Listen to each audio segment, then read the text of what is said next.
And it looks like our Christmas napkins are done. Absolutely gorgeous. Loving them, loving them. And again, these are napkins. But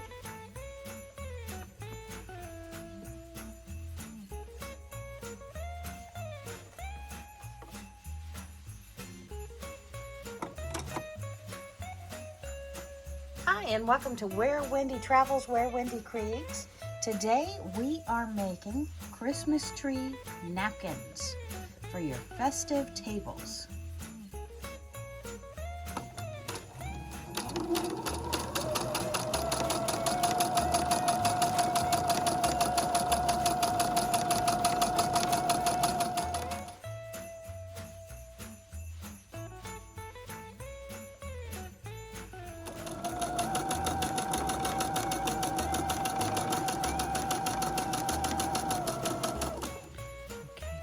When you get close to the corner, you'll back stitch right at the corner, just to make a good corner. Let me take one more stitch here.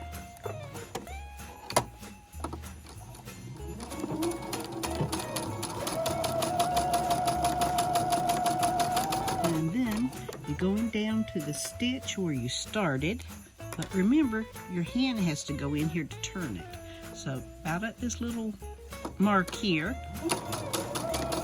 I will stop, back stitch, so that when I do turn it, it won't stretch and pull the threads out.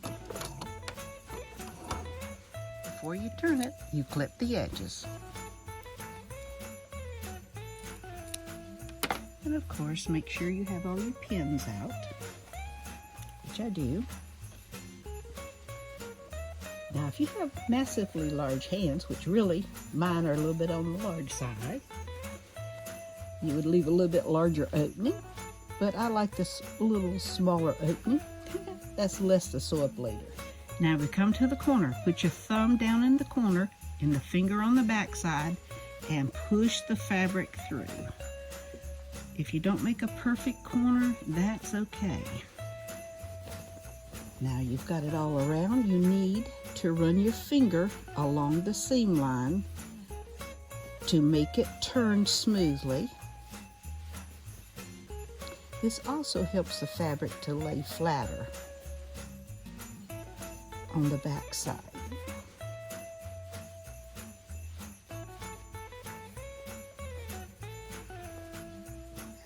We've got the corner of the tree down here to do. Same thing, put a finger in it, finger on the outside.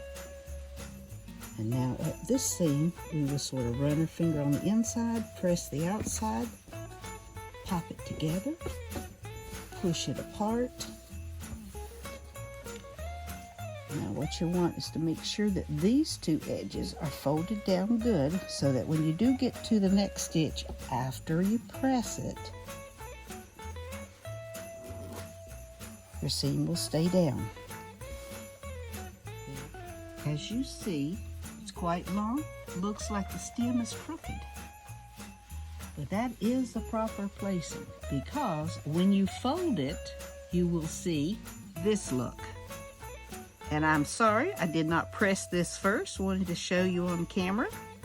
Okay, what I do is I pin it. You don't need many. I have to have a pin for getting my stem in. And remember, your stem will be placed approximately 2 inches from the corner, with the major part of the stem on the inside, so when you turn it, it's out. Pin here, pin at the top corner, and a pin around here. That's just to hold it together. Now, if your fabric is the real flimsy kind, and you want to use whatever you have on hand that's left over Christmas, you may want to add a couple extra pins. Okay, what we do is I generally flip it around like this, because this is where my opening is going to be. I'll start sewing roughly in here.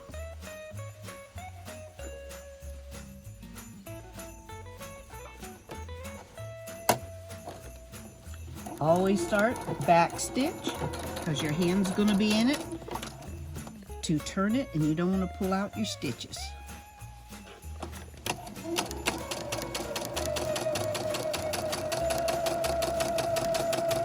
And one thing I didn't say about this is the size. What you do, it's an 8-inch all the way around. You'll need roughly, let's say 8.5 by 19-inch piece of fabric. Fold it in half, get your center point, take a ruler, a string, whatever, reach it out 8 inches and mark it in a semicircle. You need 2 of these, one for each side.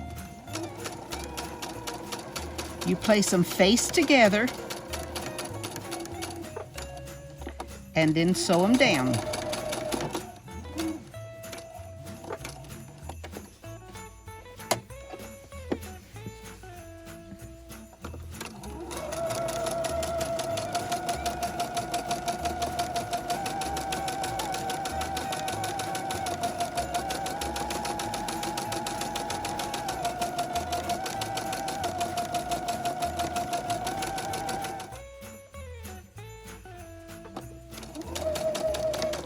When you get up to where the stem is, or the trunk of the tree, you'll want to back stitch, because if you've made this for a table that's going to have a lot of little ones at it as well as adults, sometimes the little ones get a little happy-go-lucky and they'll swing around their napkin, because it is a Christmas tree, by the trunk. And you want to just reinforce that, make sure it's attached very well.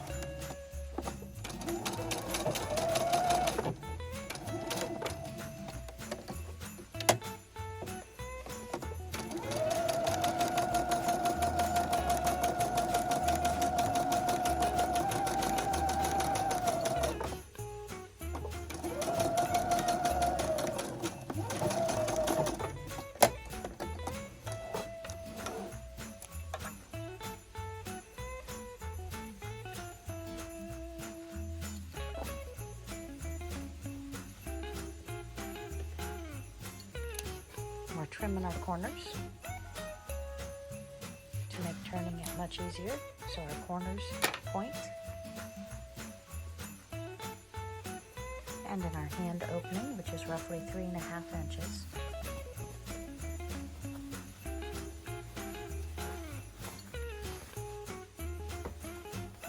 Again, we're going to stick our fingers into the point, maneuver with our external finger to pull it through.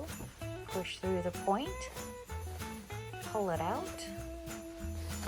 We're going to finger press it from the inside out to help reinforce that seam and help make it lay flat.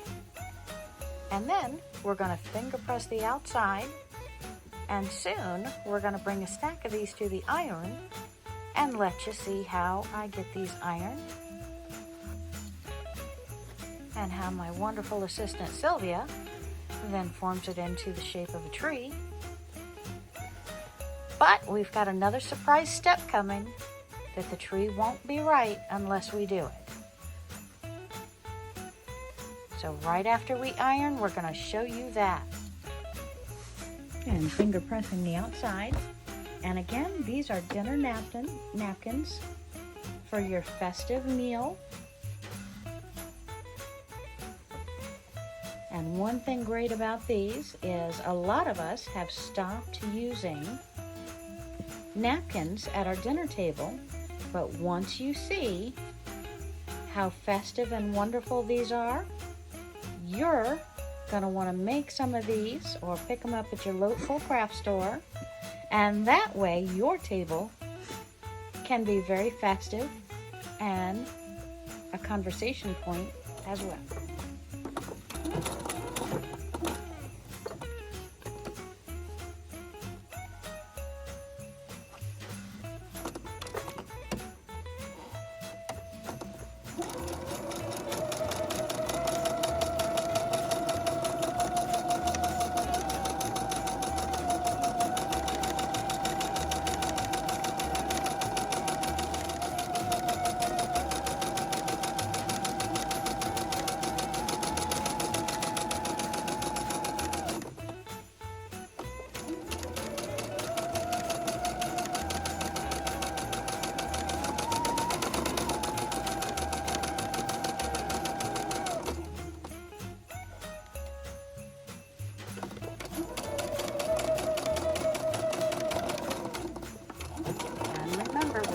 double stitching over that tree trunk. We're holding it in. That way you can open, unfold, play with that napkin. Holding that tree trunk as a handle. And there's no concern of that coming undone. And we get to our end. Double stitch. Trim the thread, pull out our needles.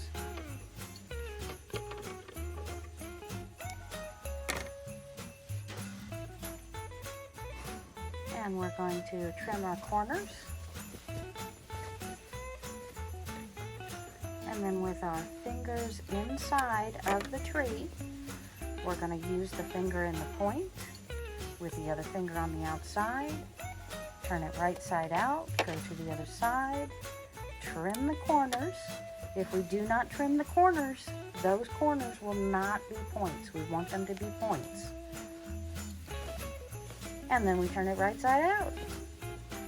Then again, we're going to finger press all of the seams with our finger inside of the tree, and that helps the tree, all the seams, the stitches will help set, the seams will be smoother, they'll lay flat for ironing, and it makes the next process a lot easier. And again, you want to do these at least one for every guest and a couple extra in case one gets some gravy on it accidentally. And of course, they make wonderful gifts.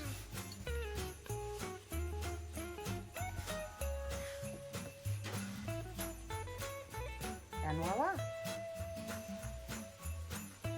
And we're going to grab another one in the stack, bring it over to the sewing machine, and Sylvia's going to show us what to do next.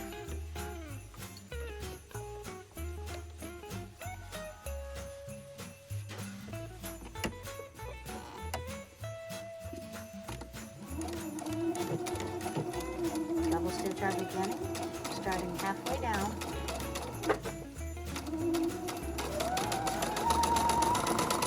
And Sylvia, are these 1/4 inch seams? Yes, these are 1/4 inch seams. This is a 1/4 inch foot.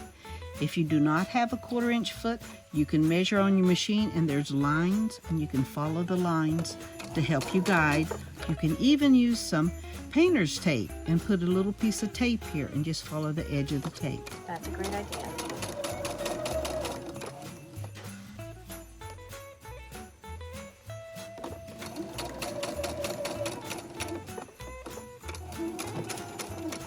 Back stitching, and you're going to put the needle down to pivot and make that corner smooth.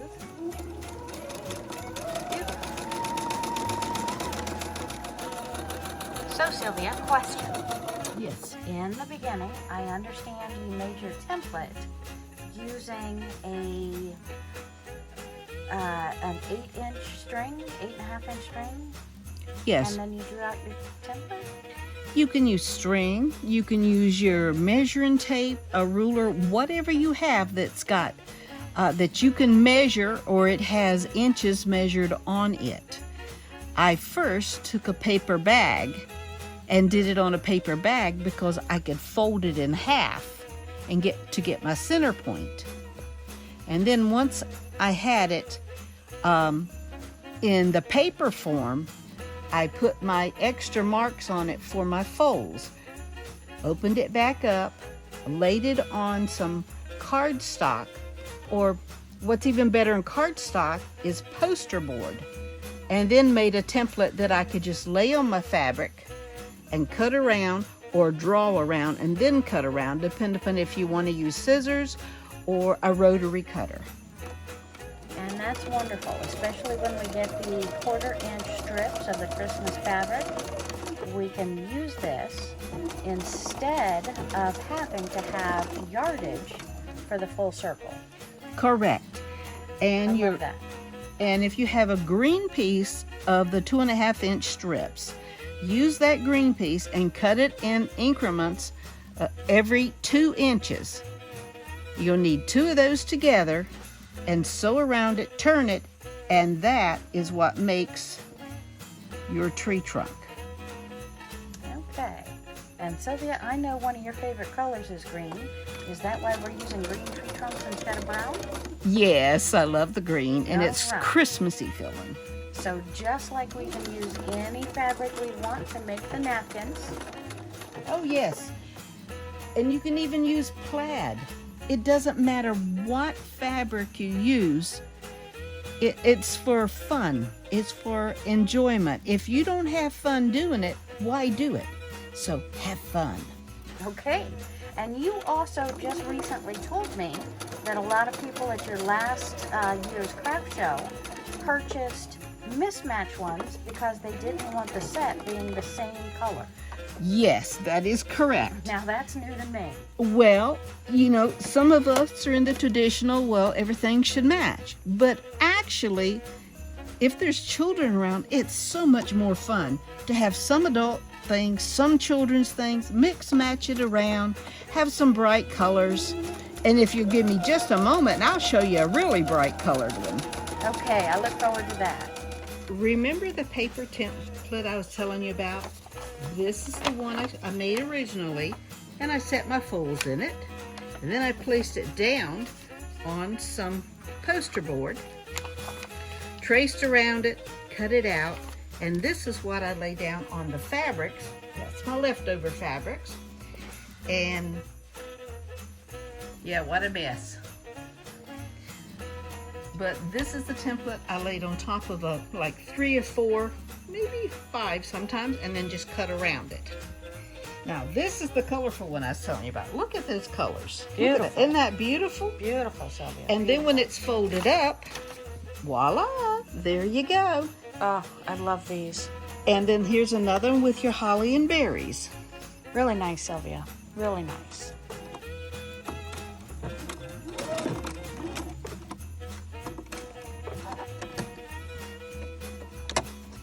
Needle down, pivot.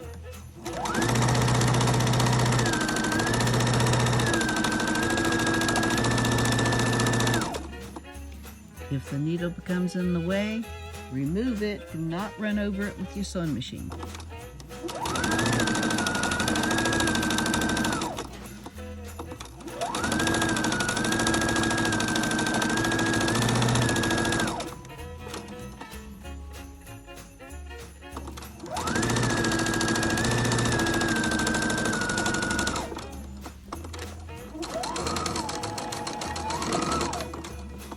Remember, back stitch going on and off the tree trunk. That way you give it a little bit more security.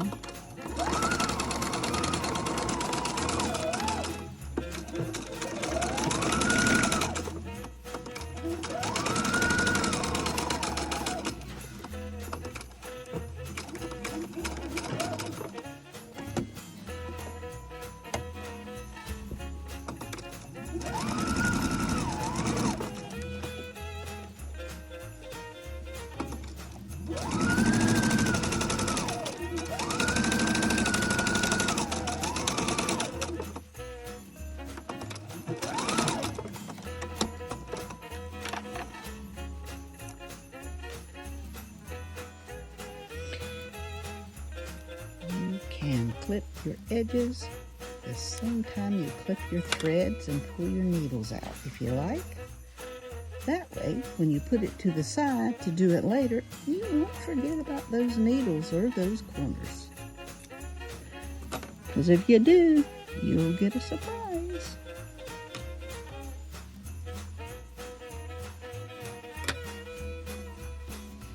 And that's ready for turning. Very nice. Now this one, we have gloves again. Beautiful. That's And the we back have- side. That's the back side. Because they're face to face. That will be the front side. And we have a pretty green, where on this one, we had a red. Now, let me show you this. This is also the gloves, or the mittens. And it is a green background with the mittens. Beautiful. You'll see it better when we turn it. I love those colors. Okay, so I understand you have your 2.5-inch strip that you've taken out you've sewn, you've already turned, and you've stop stitched. So that's going to be your tree trunk.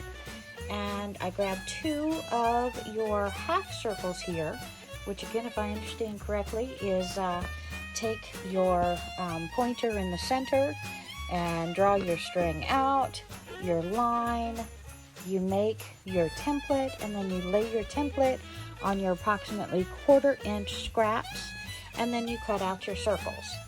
So Sylvia, from this point, if you would, please show me how you put your stem in and turn your circles. Well, it's a 1/4 yard scraps. And Okay, 1/4 yard scraps. because a 1/4 yard is 9 inches. Okay. Okay, what we do once we've got everything cut out, and this was the 2.5 inch strip, we cut in 2-inch segments, had it face to face, sew around it and turn it. Of course, clip the edges first, turn it, top stitch it, and that's your trunk. Now you take face and face. If you've got a directional, you always want to make sure it's directed upwards and your trunk is on the bottom. Okay. You don't want everything standing on its head. That makes sense. But this is non-directional because it has it in both directions. And the trees are all different ways. So turn it this face to face, match your corners. Just pick it up to balance it, make sure it's all down. Matches pretty good. The trunk. You put the body of the trunk inside because when you turn it, then it will be on the outside. Okay. And I chose green because I like green, and green matches some of these pretty good. All right, with this outside, you want to come approximately 2 inches in. Okay. It doesn't matter if you have it real close or real far apart. I mean, real quite a ways out. As long as you got at least a 1/2 inch for a trunk, you're doing good. But I like a good inch or just a little bit more than an inch. So this is how I have it.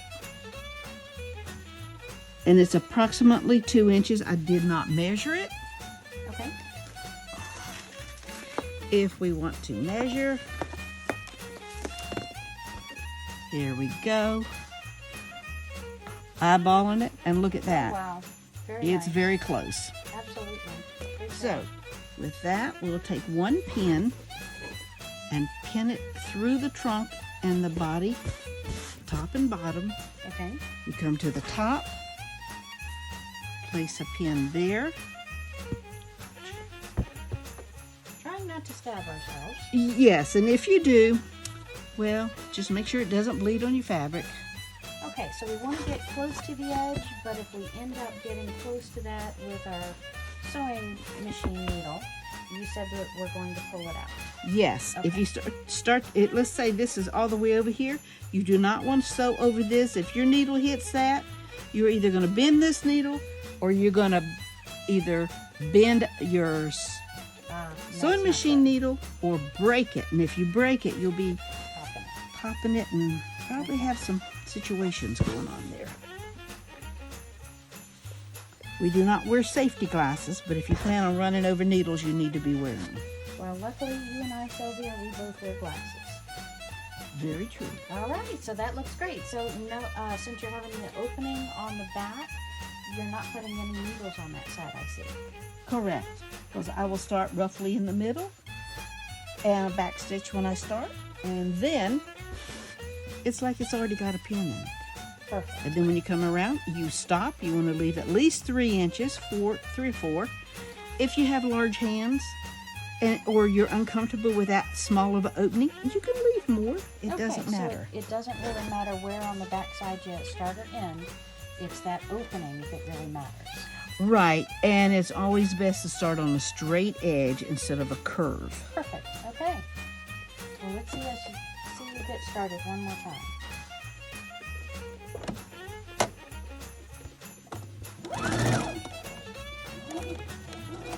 I like seeing your work, Sylvia. I like sewing too. So it looks like you have a small stack of these napkins all ready to iron. And Sylvia, show me how you do that. We have our iron turned on. It's hot. It's on cotton. It does have water in it in case I need steam. First, you do not want steam. You just press it. Turn it over. Press the other side.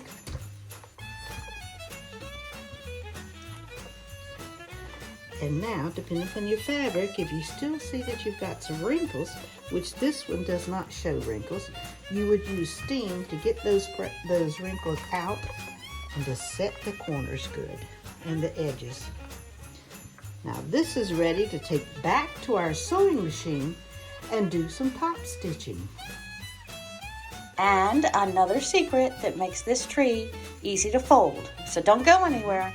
Okay, and Sylvia, I see that you're folding in the edges of that open space. Yes, you want the edges fold, and you can crease it just a little bit with your finger in the middle to make sure it goes in approximately or exactly the same amount as what your seam was. And I had a 1/4 inch seam, so I tried to make a 1/4 inch little crease there. And then if you pull it both ways, it generally just lays down nice and easy. Okay.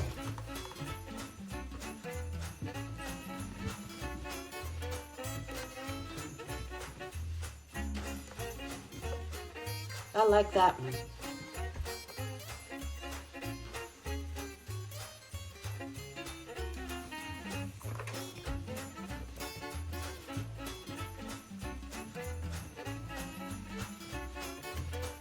And again, I see so many different colors. These are going to be very beautiful.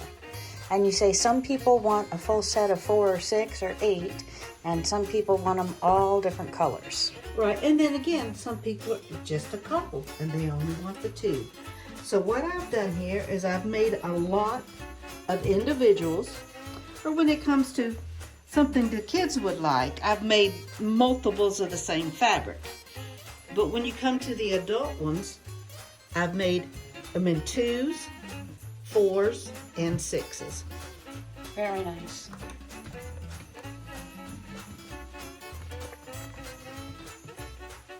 Isn't that going to make a lovely one? Oh yeah. For a child's play setting? I love that.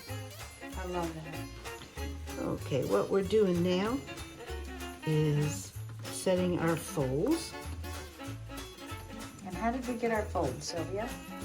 Okay, what you do is when it's open, you are supposed to top stitch first, and then about the 5-inch mark down, you'll run across a straight stitch, and then when it's fold time, you'll fold at the 5-inch down and then bring it halfway up, and then you can turn it over, bring this part over and then back. And as you're doing that, you're making like a pie wedge. See, it looks like a regular tree on this side, and on this side you have the beautiful colors. If we had started with the other direction, this color would be on the top and the green would be on the bottom. Now, as you look at this, I don't know if you will notice, but I notice this trunk is not quite even. So Sylvia, what I hear you saying is perfection is not what we're looking for. We're looking for that festive fun. Amen. Okay, so sounds like we're back at the sewing machine and you've ironed, and now you said you're going to top stitch. Tell me what you mean, or show me what you mean about that. Okay, top stitching just holds it so that when this does need washing, the corners stay, or the edges stay edges. They don't move around. So it reinforces it and keeps its shape. That's the right words. No matter where you start here. Okay. I like to start, let's see, a little bit close to the top here. So above our opening. Above your opening. And we've ironed and creased that seam, so it should hold. Correct. And like on the inside, you did a 1/4 inch seam. About an 1/8 inch seam is perfect for the outside. So less than a 1/4, so we're catching all 4 layers. Correct. And if you have a 1/4 inch foot, okay, you can use the inside edge here to give you your 1/8. Oh, nice guide. And there's no need to backstitch here. I always backstitch. No need to backstitch here, and I will show you why in one moment. Excellent.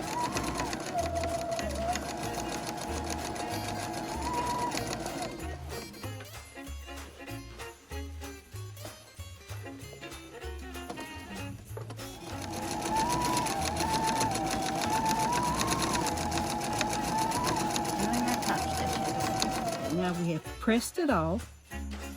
We went back and we measured down 4 3/4 inches and pressed it again. This is the surprise I did not tell you about earlier. This is going to be our permanent marking to help us remember where to fold it after it's been laundried. Okay. And when we go to sew, do our top stitching around, we'll start just a little bit above this crossover fold. Okay. And I see this time we do have a needle where that opening was.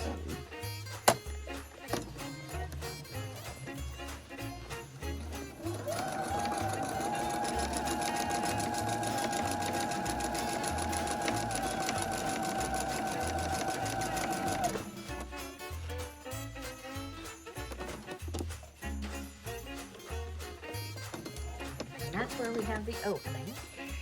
And one thing I didn't mention is set your setting just a little bit, perhaps a little bit longer stitch than what you did on the inside. I use a 3.0, and sometimes I'll even use, depending on the thickness of the fabric, a 3.5.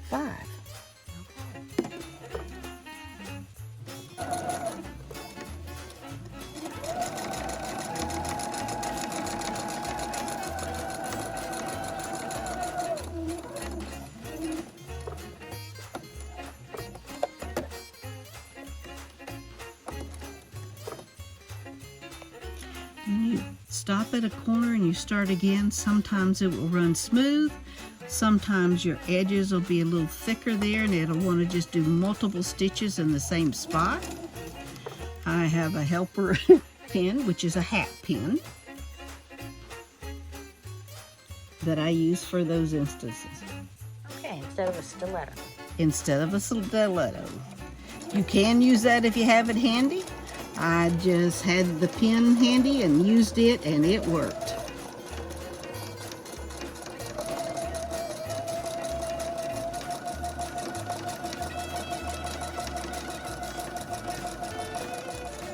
Okay, now we're getting close to our crossover mark. Let's cut our beginning threads here to get them out of the way. Making sure you do not cut your fabric.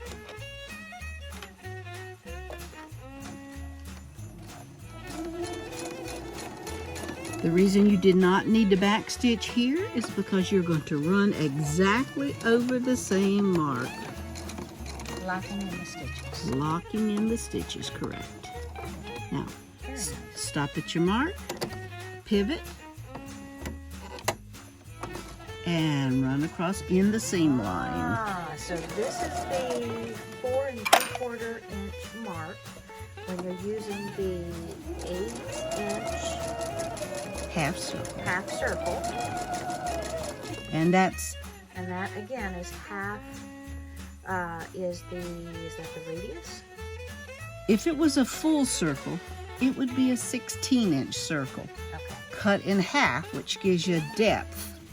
So again, this sewing line across, its main purpose is just to show us where to fold it, correct? Correct. Oh good, I can't wait to see you fold it.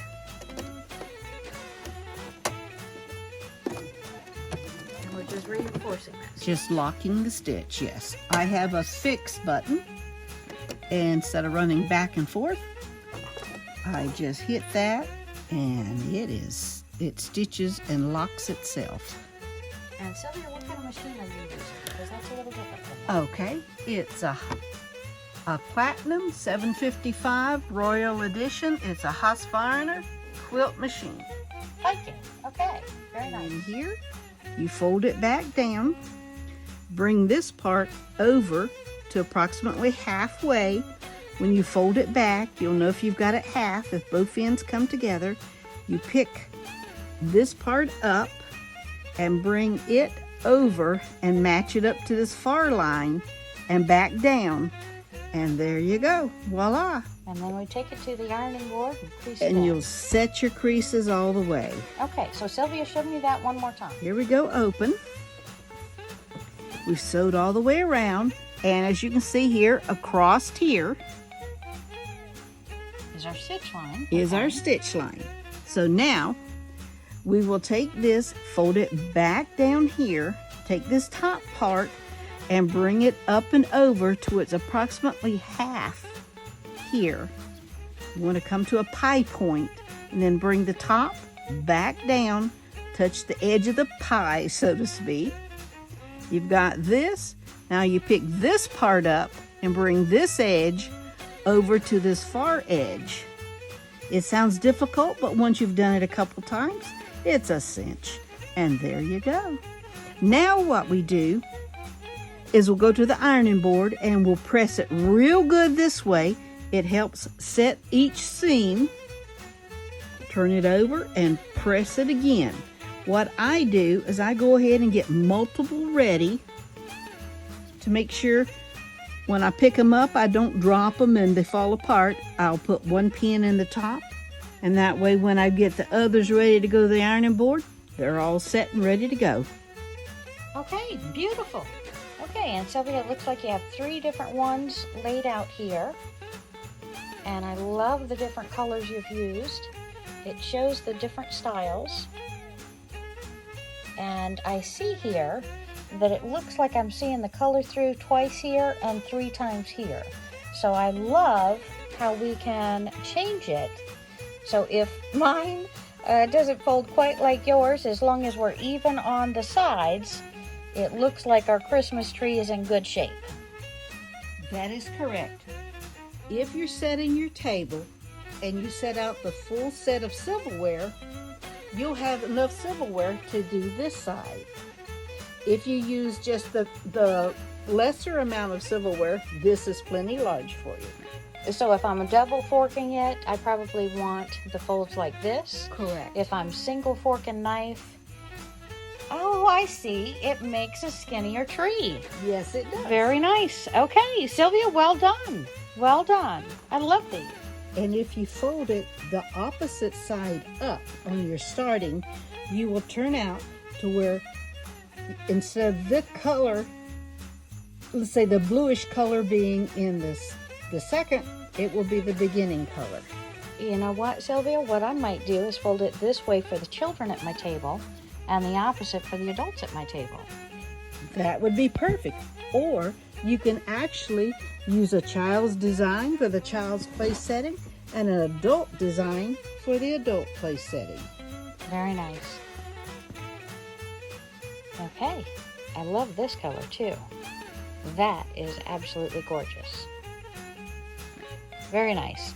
And Sylvia, I see you have an entire stack here. I cannot wait to watch you fold all of these, and then we will once again go back to the ironing board, press those out. Beautiful, awesome. And it looks like you've got a stack of about 50 more that you're going to sew up. And it looks like our Christmas napkins are done. Absolutely gorgeous. Loving them, loving them. And again, these are napkins. Put your fork and knife on top of them. And when you wipe your face, you just throw this in the washing machine. It is quilter's cotton. So go ahead and wash that with the rest of your clothing on what cycle, Sylvia? Normal cycle for regular stuff. Normal cycle. Do we need cold water, hot water? Well, since it does have reds in it, I would use cool water. Okay, so cool water, regular normal wash after we use these. And then, of course, you can always use your iron on them for next year's dinner if you choose to. Otherwise, fold them back up, lay them flat, store them with your Christmas stuff, right? Yes, definitely. I love it, Sylvia. These are gorgeous.